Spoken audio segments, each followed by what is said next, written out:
کی پابندی نہ ہونا ایک بہت بڑی مصیبت ہے۔ اللہ تعالیٰ اپنے پیارے حبیب صلی اللہ علیہ وسلم کو فرماتے ہیں وَمِنَ اللَّيْلِ فَتَهَجَّدْ بِهِ نَافِلَةً لَكَ، اے میرے محبوب رات کو تہجد ادا کیجئے، عَسَىٰ أَن يَبْعَثَكَ رَبُّكَ مَقَامًا مَحْمُودًا، ہو سکتا ہے اللہ آپ کو مقام محمود عطا فرمائے۔ تو جیسے نبی علیہ السلام کو تہجد سے مقام محمود ملنے کی بشارت ملی، امتی کو تہجد کی پابندی سے اللہ کا قرب ملنے کی بشارت ہے۔ ایک بات ذہن میں رکھیے کہ تہجد کے وقت میں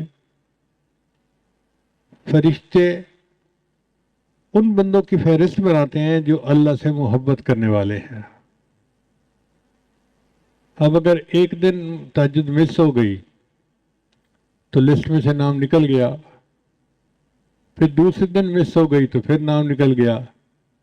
اگر 10 مرتبہ مہینے میں نام نکل جائے تو اس کا مطلب ہے کہ اللہ کے چاہنے والوں کی فہرست میں ان کا نام ہی شامل نہیں ہوگا۔ اس لیے عام لوگوں کے اوپر تہجد لازم نہیں ہے، لیکن جو سالک ہوں اور اللہ سے محبت چاہنے کے طالب ہوں ان کے لیے تہجد بہت ضروری ہے۔ اور تہجد پڑھنا کوئی مشکل کام بھی نہیں۔ کون کہتا ہے کہ آپ آدھی رات سے تہجد پڑھے ہیں؟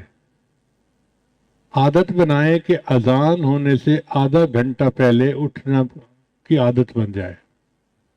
فرض کرو اذان ہوتی ہے 4:45 پہ، تو آدھا گھنٹہ پہلے اٹھیں اور 15 منٹ میں وضو کر لیں۔ اور اگر کسی کو واش روم میں زیادہ وقت لگتا ہے تو وہ اتنا پہلے اٹھ لے، کیونکہ بعض لوگ نوجوان جو ہیں وہ بیت الخلاء میں زیادہ ٹائم لگاتے ہیں۔ بیت الخلاء میں جا کے ایسے بیٹھتے ہیں جیسے بیت الخالہ ہوتی ہے۔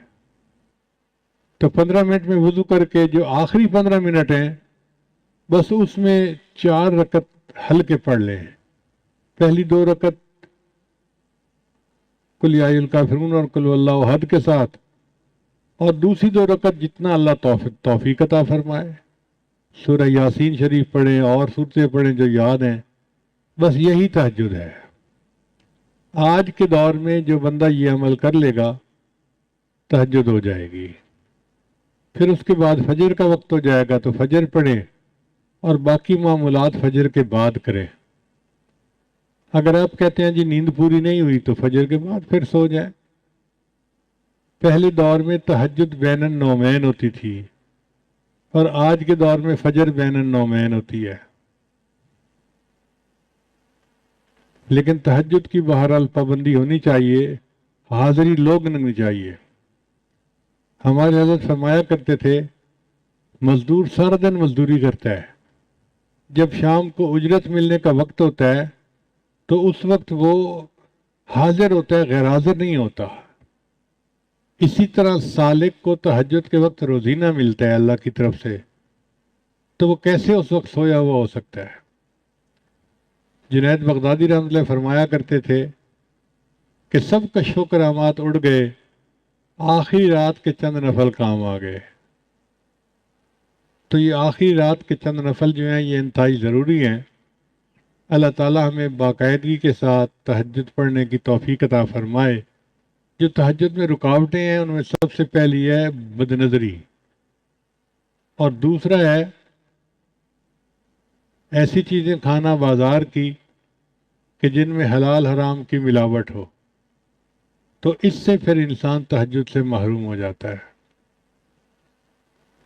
حدیث مبارکہ میں ہے جب رات آتی ہے تو 3 طرح کے لوگ ہوتے ہیں، 3 طرح کی جماعتیں ہوتی ہیں۔ ایک وہ فرشتے، ایک وہ لوگ کہ اللہ تعالیٰ اپنے فرشتوں کو حکم فرماتے ہیں کہ دیکھو یہ میرے محبوب لوگوں کے اٹھنے کا وقت ہے، جاؤ اور ان کو پر مار کے جگا دو۔ تو فرشتے آ کے پر مار کے جگا دیتے ہیں۔ خود بخود آنکھ کھل جاتی ہے۔ میاں محمد بخش رحمۃ اللہ فرماتے ہیں، رات پوے تے بے دردانو مٹھی نیندر آوے، رات پوے تے بے دردانو مٹھی نیندر آوے، درد مندانو یاد سجن دی ستے آن جگاوے۔ اور جو درد مند ہوتے ہیں ان کو سجن کی یاد سوتے کو جا کے جگا دیتی ہے۔ تو اللہ کرے کہ ہم بھی ان لوگوں میں شامل ہوں کہ جن کو محبوب کی یاد سوتے میں آ کے جگا دیتی ہے۔ اور دوسرے گروہ کے لوگ ہوتے ہیں، یہ اللہ کے مقربین ہوتے ہیں۔ اللہ فرشتوں کو فرماتے ہیں، دیکھو یہ میرے محبوب لوگ ہیں، دین کا کام کرنے والے، تھکے ہوئے ہیں، آرام کر رہے ہیں، جا کے ان کی کروٹ بدل دو۔ یہ چاہیں گے تو سو جائیں گے اور چاہیں گے تو یہ کھڑے ہو کے نماز پڑھیں گے۔ میں ان کے سونے پہ بھی راضی، میں ان کے جاگنے پہ بھی راضی۔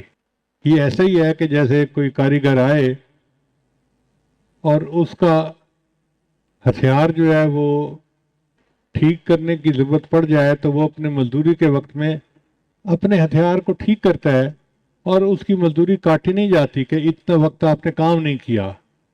بھئی وہ چیز اس میں شامل ہوتی ہے۔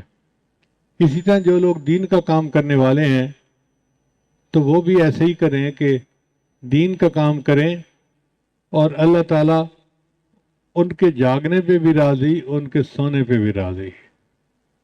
پھر تیسرا گروہ ہوتا ہے، اللہ تعالیٰ اپنے فرشتوں کو حکم فرماتے ہیں کہ جاؤ، یہ وہ میرے بندے ہیں جن کو میں پسند ہی نہیں کرتا، تم جا کے پہرا دو کہیں یہ نہ اٹھ جائیں، میں ان کی شکل ہی دیکھنا پسند نہیں کرتا۔ تو اس لیے اگر تہجد قضا ہوتی ہے تو آپ دل میں یہ سوچیں کہ اللہ تعالیٰ میری شکل دیکھنا ہی پسند نہیں کرتے،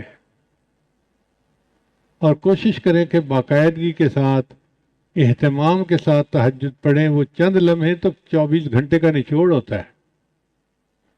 اللہ تعالیٰ ہمیں ان معمولات کی پابندی کرنے کی توفیق عطا فرمائے اور ہماری تمام غلطیوں کوتاہیوں کو اپنے فضل سے معاف فرما دے۔